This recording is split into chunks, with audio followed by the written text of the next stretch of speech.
Okay, hi Diego. Hello, Emily. Ain the Machine. It is amazing to see you again here at Europapark and back for the AUREA Awards. And you are the sound of the AUREA. I guess so. So you are an incredible musician. You use electronics, live mixing, real-time creation of sounds and beats and music for many different events and also for yourself and just to compose. But you do something really special, which is you add music and the sound of what's happening where people are meeting, and you integrate that into your music. Do you want to just talk about how did you start this and what is this? Where did this come from in your brain? Well, because I always wanted to have a fully integrated audience into the show. Like, I think for me personally, I play for the people. Otherwise, why go on stage, right? For me, it's about sharing. It's actually all about sharing. And that actually was the title of one of the talks I did in a TEDx talk, and I've been investigating around dynamics to include the audience in the show. And as always, we start always very complicated. So first I had the full interactive electronic installation with sensors and stuff. Then I said, well, it's cool because it's kind of impressive. People touch something and the screen comes on with a sound. Yeah. Like I would have a glass of water, people would put the finger in the water and then a big wave would splash in the screen with the sound and all kinds of electronic interactions. But then I realized that actually the technology was becoming more a barrier than a bridge. Then I went more analogic, like, okay, let's put stuff under the seats for people to, at one point I tell them, they go, they grab it, and they use to play music. So I have the whole audience having instruments somehow. So I had kind of plastic eggs with rice inside, or plastic cups with Percussion, like chopsticks, some percussion thing, like very make it easy thing. Make it out of anything, Yeah. and just a simple thing everybody could have. Exactly. That was cool, but I also had this like logistics problem, and also most of the easy things were kind of plastic. So like, man, that's not very cool. And a lot of people would take with them after the show what was the idea, but also some would leave, so it would become kind of garbage, and I felt sad about like the idea is to make music, and now it's garbage, you know. And so then I decided to put microphones for the crowd, you know, and let them come to the microphone and do whatever they want. And that is the final format because it's easy, technically speaking. And it's very cool because there's two things that I like a lot. You participate because you want, you really need to come to the microphone, so that's red. And the other is that giving the microphone to the crowd, it's kind of a very symbolic thing, right? Now you got the power, like you're here as this with the same power as I have one microphone, you have one microphone. What can we do together? Yeah. And it has been like a great experience since I started that, to point that I've already released one song that was created like that. I was playing in Santander in the north of Spain, and actually was 2020 was the first event, open event probably in Spain happening. It was super difficult to get to there because all the airports, everything was shut down. This was deep in the pandemic? Yeah, it was like May or June 2020. Yeah.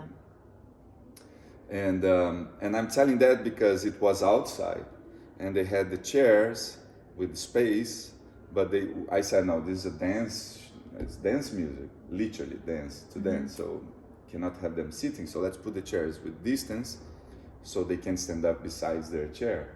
So it was kind of very organized thing, and there was a lot of tension. We had two different microphones, people couldn't come together to not mingle the whole thing with the microphone. People would come and clean the microphone during.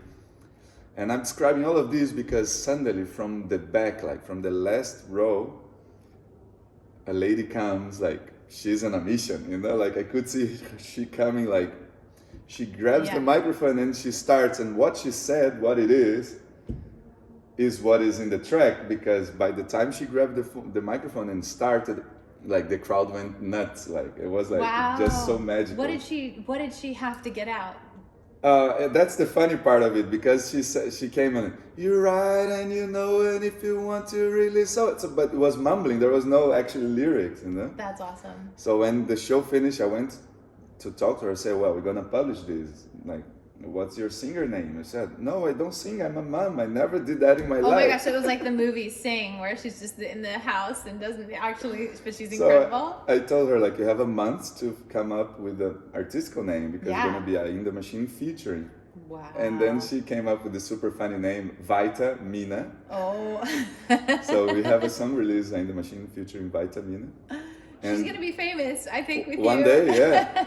And it's people loves the track, and when I play live, it's full on, because well, it was created in that situation, so the proof was already there. I love That's it. why oh my God, I love it. And now in this summer in Poland, there was another guy that came up with something super cool, and then during the pandemics, I didn't have the thing with the microphone, so it's when I had the idea of, I'm very bored if you leave me on my own to do music. You know, like I enjoy, but then it's a different mindset. I'm not performing, I'm experimenting. Things are longer, you know, because I take more time doing things.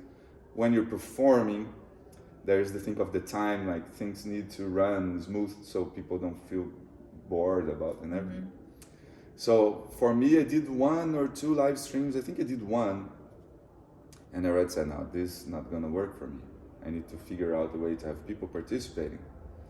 And then I came up with this idea of people sending me audio messages on Instagram. Right, which totally works. Yeah. And we did that with the AUREA Award. Yeah. So for me, that was the adaptation from the microphone to the crowd in the virtual world.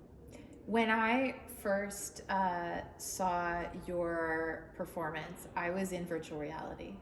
So I didn't know what was happening, and you performed at the AUREA Awards for the first time in 2021, right? Was the first one, right? Yeah. I don't know if it was the end of 2020 or the beginning of 2021, but yeah, that was the first one. I think it was the January 2021.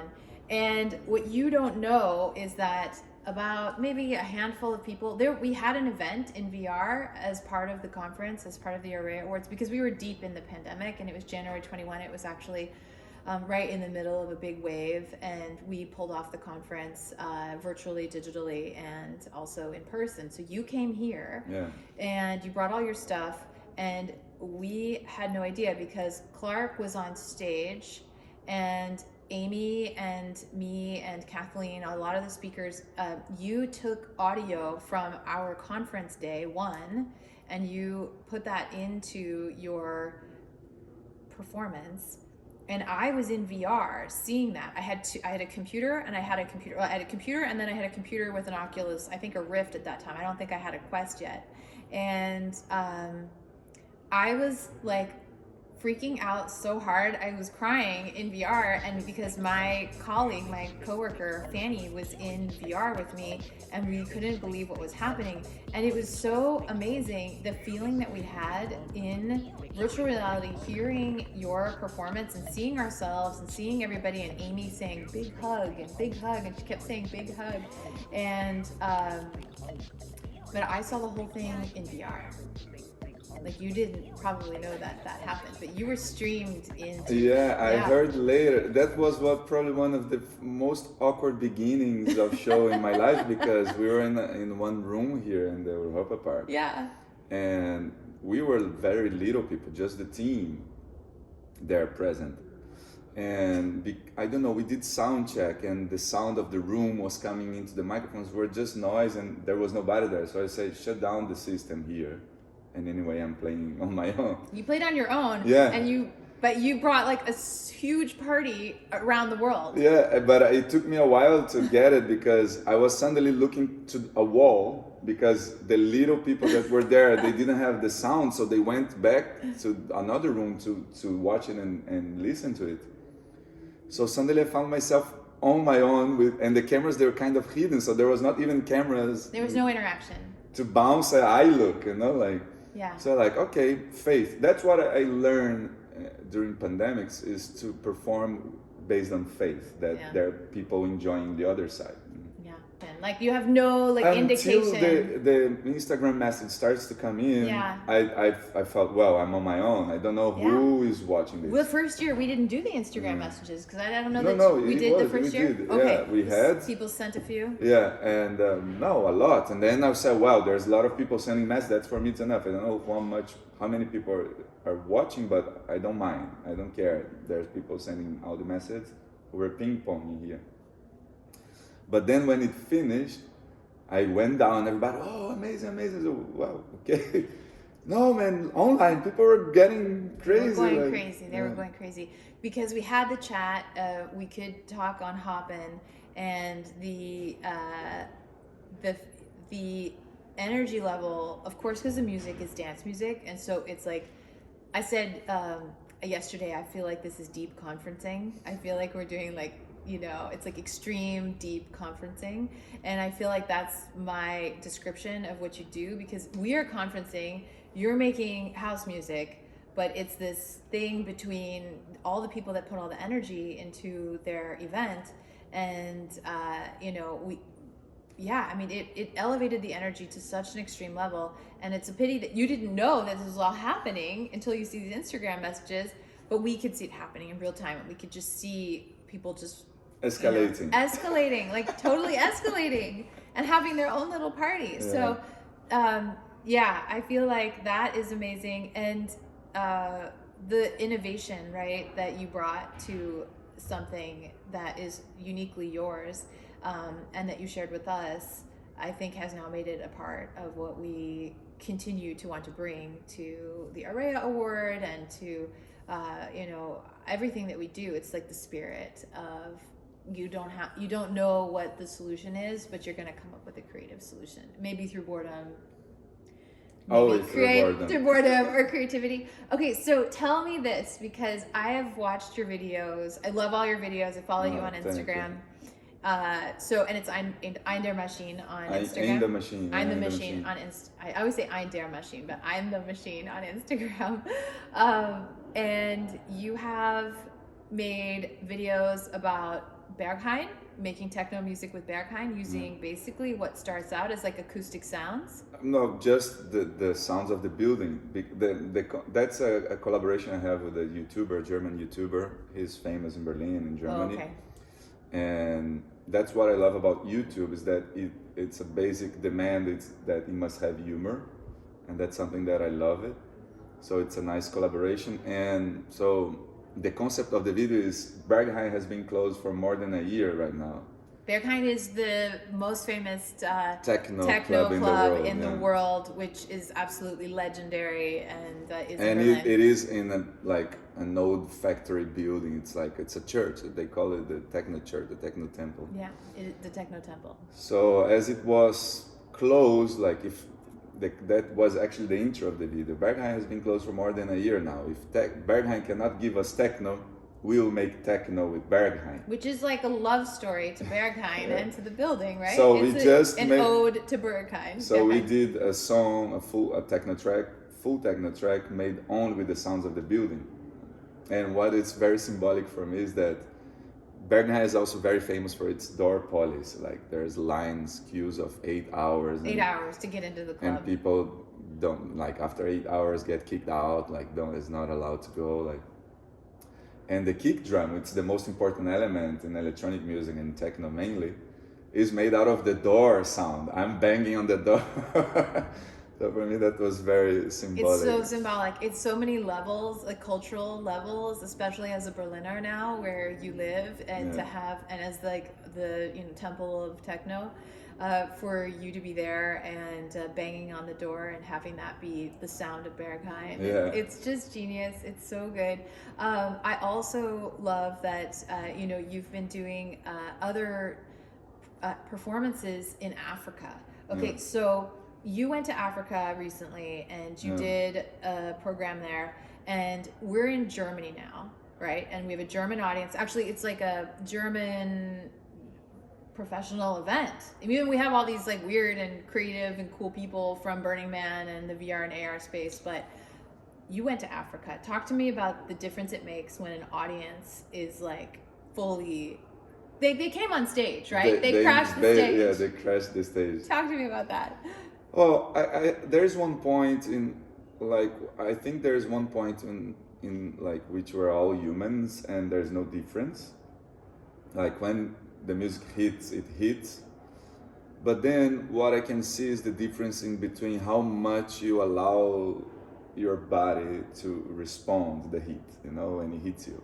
And that I think is the main difference with Africa, in this more specific case, South Africa, is that dancing for them is like breathing, you know. Yeah. So here in Europe, depending on the environment, for example, here more professional environment, people still love and enjoy the music and feel the heat, but they're much more like shy. No, they're shy to stand up and come and dance. Mainly in this professional environment. Like if you go to a club, forget about it. They're gonna get naked and jump like they whatever, right? Because the environment is the mindset. But in Africa, it doesn't matter the environment. They're gonna go for it, you know, like they're gonna stand up and they're gonna dance because for them it's natural. There's no shy, there's no kind of, you know, like they don't feel no apprehension. There's no social exposure related to dancing. It's super normal. People just dance. I breathe, I eat, I dance, you know. And in that sense it's very pleasant because they don't hold up. Yeah. If the music hits, they're gonna come in front line of the stage, and as you saw in the video, it was funny because I was going. It was an open air, like, and I was walking around the stage singing, and there was these two little gates that gave access from the crowd to the stage, and I went close one of the gates, and they came in my direction, and one already put a hand in it, and I said, "Wow." Well, come in, but it didn't come one, like they were like 20. 20 people came in. Or more. Because they heard the music. Well, they were there dancing. They heard there, they just came in to dance with us. You know, like it's incredible. And that's the difference. Like, and also we played in another bar, and a woman, like everybody was dancing, but a woman that was the first one to stand up and start dance, she came first line of the stage.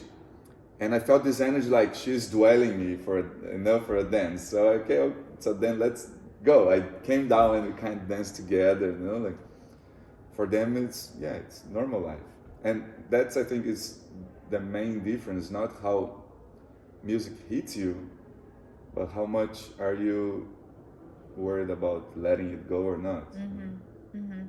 Do you think that there's ever a point where, like, in that situation where you're coming down and dancing, did you feel like they wanted to make the music, like they wanted to was there curiosity also about like, hey, how's this all working?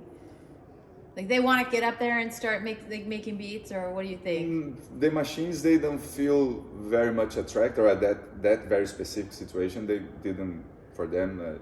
But I was touring with a friend, his project's called Napalma, and he's a percussionist, and he had a kind of percussion set made out of trash and objects and stuff. And there was one guy that came for the sticks directly and, you know, went to play and drum, you know, like. But in that very specific scenario, the machines weren't that attractive, I think. It's so amazing to chat with you about all of this. I mean, pleasure. And we're going to hear you play later today, and I think people are going to be blown away because they had I told them in the beginning, I was like, you're going to be a part of this, just wait, Ain the Machine is going to have some amazing inputs from all of you, and this is going to be your community, you're going to be put into this, just wait. And I don't think they really understand yet. So I'm kind of excited for the initiation. We had a little initiation yesterday, but we're gonna have a big initiation today when people are gonna see like the party's not over. In fact, the party is just getting started. So thank you so much for watching. This is Ain the Machine, and you can follow him on Instagram at YouTube, Spotify, SoundCloud, and all the platforms. Choose your preferred one. Yeah, choose whatever is going to move you, so that you feel the beat, right? So that you're compelled. And so thank you, Diego. Thank you. I'm the Machine, and I'm so glad that we got this chance to sit down. This is wonderful, and I'm so excited for the next chance to see you again and to hear you play. Thank you very much. All right, thanks. Bye. Bye-bye. And we are deep house here in Germany. So that's how you do it. That's how you get a party started, people. I think this is extreme conferencing, and I think it's really great.